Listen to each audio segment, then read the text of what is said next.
आल Sindh nursing association जे सॾ ते सॼे सिंध जियां नवाबशाह में बि पीपल्स मेडिकल यूनिवर्सिटी अस्पताल जे मेल ऐं फीमेल नर्सुनि पारां पंहिंजे मुतालबनि जी मञता लाइ नर्सिंग हॉस्टल जे ॿाहिरां बुख हड़ताल कैंप जारी रखी ऐं पंहिंजे मुतालबनि जे मञता लाइ सख़्त नारेबाज़ी कंदे सिंध टीवी न्यूज़ सां ॻाल्हाईंदे चयो त पंहिंजो एहतजाजात असांजा मुतालबा पूरा कया वञनि। असां पंहिंजा बच्चा पंहिंजो घर घाट छॾे मुल्क ऐं क़ौम जी ख़िदमत कंदा आहियूं। उनजे बावजूदि असां रुलूं था रोडनि ऐं रस्तनि ते। असांजा मुतालबा पूरा कया, असांजी पघार, असांजी जेको इंक्रीमेंट ऐं जेको सर्विस स्ट्रक्चर बहाल कयो वञे। पर इन इलाइक़े में असांजी मुताला पूरा कया वञनि ऐं असां नर्सिंग सही तरीक़े सां कयूं। हमारा आज 5वां दिन है और ये हमारे जायज़ मुतालबात हैं जो कि माने जाएँ। हेल्थ मिनिस्ट्री, हेल्थ सेक्रेटरी ये 2017 से पेंडिंग में पड़े हुए हैं और हमारी हेल्थ प्रमोशन है, हेल्थ प्रोफेशनल अलाउंस है, टीचिंग अलाउंस है और हमारा जो है वो DDO पावर्स हैं स्कूल की। कराची में हमारे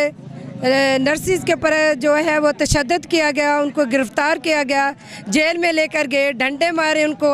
आज हमने ये एहतजाज किया है कि हमारे पास कोई भी नहीं आया। जियां त को भी सियासी रहनुमा या गवर्नमेंट की तरफा को भी असांजा मुतालबा ॿुधण जे लाइ कोन आयो आहे। जियां त असांजा 5 ॾींहंनि खां कराची प्रेस क्लब ते असांजो धरनो जारी हो। 2 ॾींहं असांजो सिंध असेंबली जे साम्हूं हुयो, को भी ॿुधण जे लाइ तैयार कोन हुयो। सिंध पुलिस ने जो नर्सिस के साथ कल तशद्दुद किया उन पे हम उसकी पुरजोर अल्फाज में मजम्मत करते हैं। असांजे वार्डन जो बाइकाट लॻो पियो आहे। असां सिर्फ़ु एमरजेंसी खे डील कयूं पिया ऐं नर्सिस खां असां जीअं बेनस्बत पंजाब ॾिठो वञे त असांजे नर्सिस खां सिंध में ज़ुल्म आहे।